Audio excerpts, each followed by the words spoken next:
Hello, and thanks for taking a quick look here at this build.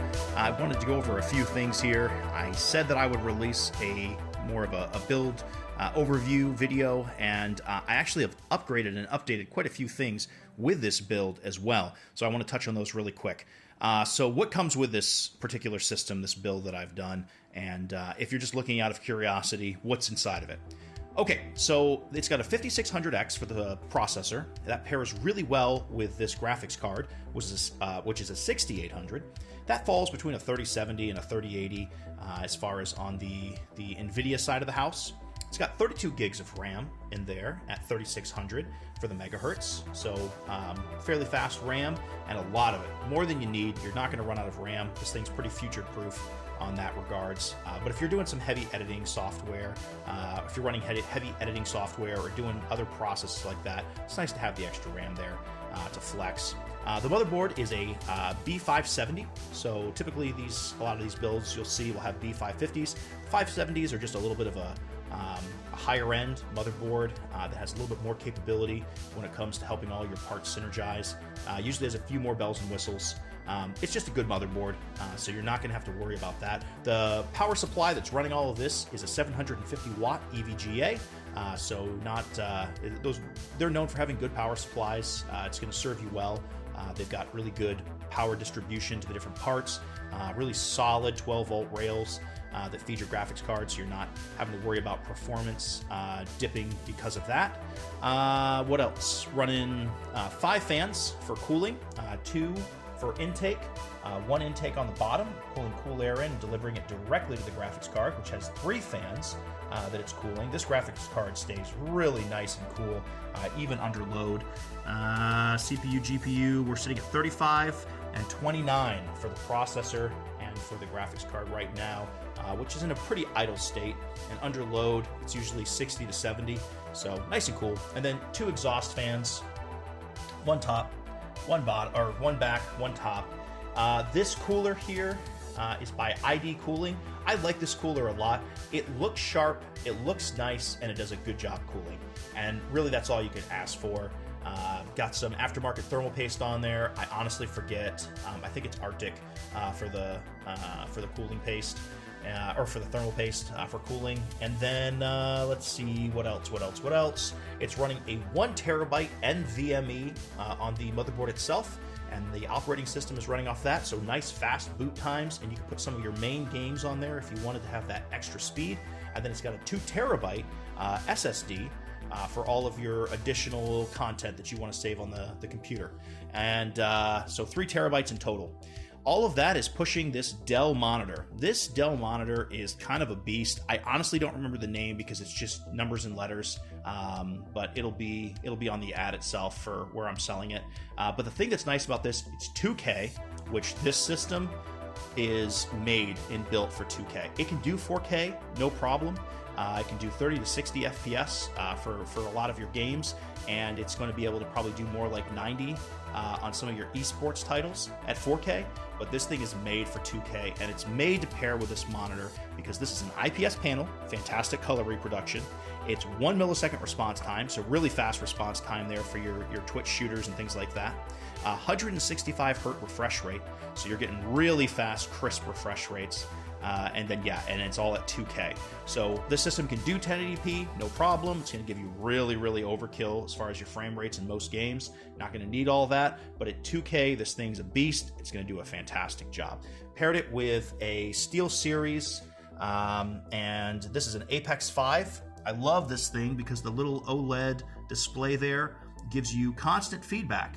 So we're only using 7 of our 32 gigabytes of RAM. Our temp is at 35 and 31 respectively. As far as the GPU, CPU 3.7%, 4.8% usage, really low. GPU, it's just not using it right now. This is gameplay footage, just to be clear. I can't play and do the video at the same time. But as far as Modern Warfare 2, at that 2K resolution with everything on high settings, I'm picking up typically between 120 and 160 frames per second. So it does Modern Warfare 2 with no issues at 2K. What else? The mouse, I really like this thing a lot. It's the G604. and it's a Logitech. I like this mouse because 6 customizable side buttons there that you can hotkey stuff to. It's got the tactile scroll, or if you hit the button there at the top, it gives you the free scroll. You've got your, you can adjust there the sensitivity of the cursor with the plus and minus symbol. The monitor, the internal monitor here. Sorry for the glare. I've got the light in just the wrong spot here. But it is a 720p monitor, and it runs off of motherboard power. If you look back there, that little white plug that you see back there is, there's an adapter you can get for the USB headers, and so it's running off of motherboard power, and then it's just HDMI to the graphics card in the back. The whole thing is floating on a magnetic system.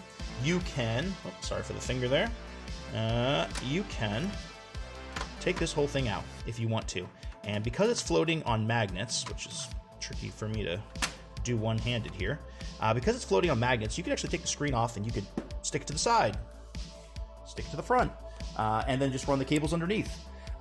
But it really, I didn't want to glue it to the glass panel that goes on the front of this case. A lot of people will do that. They'll adhere it to the glass panel, but then when you pull the glass panel off, you're straining the cables that are connected to the back. I wanted it to sit independently and be maneuverable inside of the case. You can even angle it a little bit if you need to, depending on how you set up your PC, the orientation that you have. What else? The 570 motherboard has built-in Wi-Fi, so that's awesome. Don't have to worry about that. So as far as the stuff that's inside of the case and the decals on the outside of the case, so the quick and dirty is this. Everything's magnetic. These are vinyl. They're vehicle-grade vinyl decals, which means that they're not going to change color in the sunlight near as quickly as like a normal sticker. And if you ever go to take them off, because they're a vinyl decal, they're going to come off clean. But they'll stay on there for as long as you want. They're not going to warp because of the heat. These things are made to be on cars, made to be on trucks for an extended period of time, and not warp or discolor and everything else. So they're going to be fantastic on a PC case. All the decals are vehicle-grade vinyl decals. The figures are Q-Figs. They're kind of like Pops, but higher detail. Usually a little more action. They are also magnetic. This guy here was never supposed to light up like this. You can actually pick up some aftermarket. They're usually meant to go like underneath cabinetry, and they give you that the LED that goes underneath cabinets, USB driven. So it's running off the computer, same plug underneath off the USB header, and you can adjust that with this right here. So if you just touch that, you can turn it off. It's got cool, warm, and mixed, and you can actually change, if you hold down the touch function, you can turn it up, turn it down. So that's pretty neat. You can see there Deadpool, he's got an explosion underneath of him, some smoke coming off, and he's just launching himself through the air. And you got Wolverine down there. Clearly this is paying homage to the new Wolverine versus Deadpool / Deadpool 3, Deadpool and Wolverine. Hugh Jackman reprising his role as Wolverine, Ryan Reynolds as Deadpool. But it's just fun.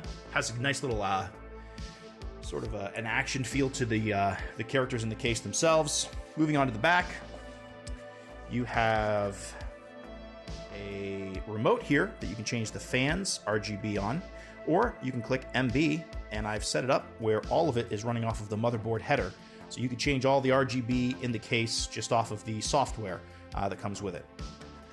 I know this looks like a menagerie of cables, but actually they've been run with a lot of intent and purpose. Most of them are cable tied to keep them in place and out of the way. And all of this was done for the purpose of, it's kind of hard to see, but if you look back there, there's not too much cabling on the underside of the PC in between the shroud and the base of the case. And that's been done for the purpose of allowing cool air to come in from the bottom of the case and help feed the graphics card. So all the cabling is sort of pulled to the front there and put very strategically right where I want it. And then held in place to not move around a lot.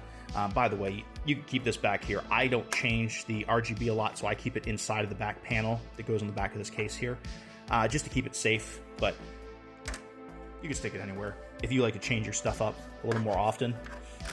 And that's pretty much it.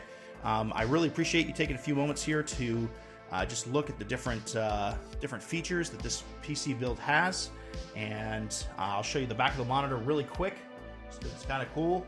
It's got its own RGB that's changeable. Cable management is really easy for this system, especially if you're just running your mouse and keyboard that I have coming with it. And I just tucked them underneath for right now, but you probably have them outside and like behind your desk or whatever else. But yeah, pretty clean.